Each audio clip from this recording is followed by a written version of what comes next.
मतलब ये है मेरे कर्म से मेरा उद्धार होगा, मेरे खाने से मेरा पेट भरेगा। क्या गुरु खाएगा तो मेरा पेट भर जाएगा?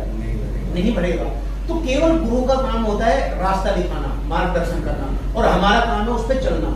प्रेमानंद जी महाराज है, देखो मैं किसी की आलोचना नहीं करता, मैं केवल जो मेरा भाव है, जो मेरे आत्मा से विचार आते हैं, मैं उनको पब्लिक के सामने रखना चाहता हूँ। क्योंकि जैसे कहते हैं कि आत्मज्ञान जो होता है, आत्मज्ञान भौतिक ज्ञान से कहीं ऊपर होता है और श्रेष्ठ होता है। तो मेरी जो आत्मा कहती है, मेरी आत्मा, अब जैसे मैंने एक वीडियो देखी थी प्रेमानंद जी महाराज की, वो उसमें कह रहे हैं कि भाई टैटू जो है, टैटू नहीं बनवाना चाहिए आदमी को, जो है इसे कि भाई इसे मिटा दो जो है।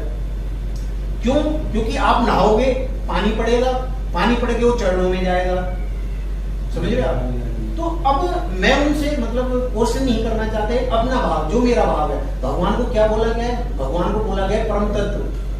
जब परम तत्व वो है तो भूमि तत्व वही है, जल तत्व वही है। तो जब जल है वो किसका स्वरूप है? ईश्वर का। अब मैं उससे नहा भी रहा हूं, मैं उससे लेटरिन भी साफ कर रहा हूँ, भगवान का ही स्वरूप है। तो इसका मतलब मुझे जल में भी वही दिखाई। प्रहलाद का क्या कहना था? हर जगह। क्योंकि देखो भगवान को सर्वत्र क्यों बोला गया है, सर्वव्यापी क्यों बोला गया है? क्योंकि सर्वव्यापी कहने का मतलब ही यही है, अगर कण कण में भगवान है तो कण कण का मतलब क्या है कि वो अच्छी जगह भी है, बुरी जगह भी है, सर्वत्र है वो।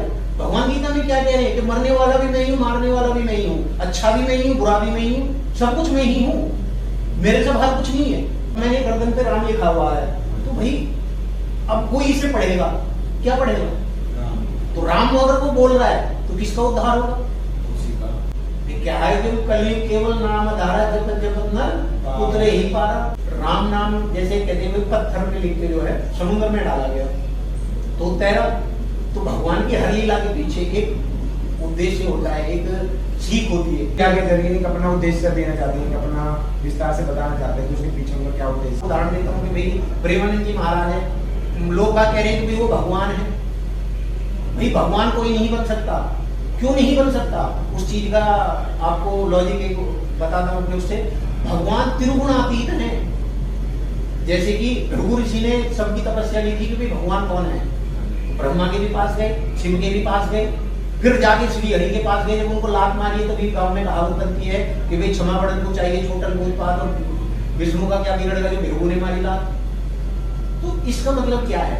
इससे हमें क्या सीख मिली? क्योंकि उसमें यही बताया गया है कि जो त्रिगुणातीत है वो ईश्वर है। कोई इंसान त्रिगुणातीत नहीं हो सकता। क्यों नहीं हो सकता? क्योंकि जब शिव त्रिगुणातीत नहीं हो सकते, ब्रह्मा त्रिगुणातीत नहीं हो सकते, तो प्रेमानंद जी महाराज कैसे त्रिगुणातीत हो जाएंगे? आप केवल उन्हें भगवान का भक्त कह सकते हो, भगवान की उपाधि नहीं दे सकते, क्योंकि भगवान केवल एक ही है, उससे अलग नहीं है। ये वही है कि भाई ये संसार भवसागर है और हमारा जो शरीर है वो पत्थर की तरह पाप भरा हुआ है, हमारे अंदर जो है पत्थर की तरह हम भारी हैं। लेकिन इस शरीर पे हम राम नाम लिखवा लेंगे या अपने अंदर नाम राम नाम धारण कर लेंगे तो हम क्या हो जाएंगे? हल्के। जब हम हल्के हो जाएंगे तो हमेशा समुद्र के बीच में आप लकड़ी को डाल दो तो एक ना एक दिन वो किनारा पा जाती है। तो इस चीज से हमें ये सीख मिलती है कि भाई हमें जो है इस भवसागर से अगर उतरना है तो हमें राम नाम का सहारा लेना पड़ेगा। तभी कहा है कि राम नाम की लूट है, लूट सके तो लूट, अंत समय पछताएगा जब प्राण जाएगी ये छूट। अंध भक्त मत बनो। भगवान रामचरितमानस में क्या बता रहे हैं? आदम श्रद्धा कि निश्चल मन जन सो मोहि पावा, छल कपट मोहि छिद्र न भावा।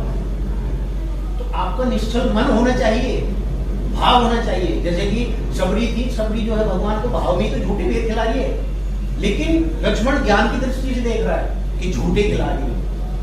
तो भगवान ज्ञान के अधीन नहीं है, भाव के अधीन है।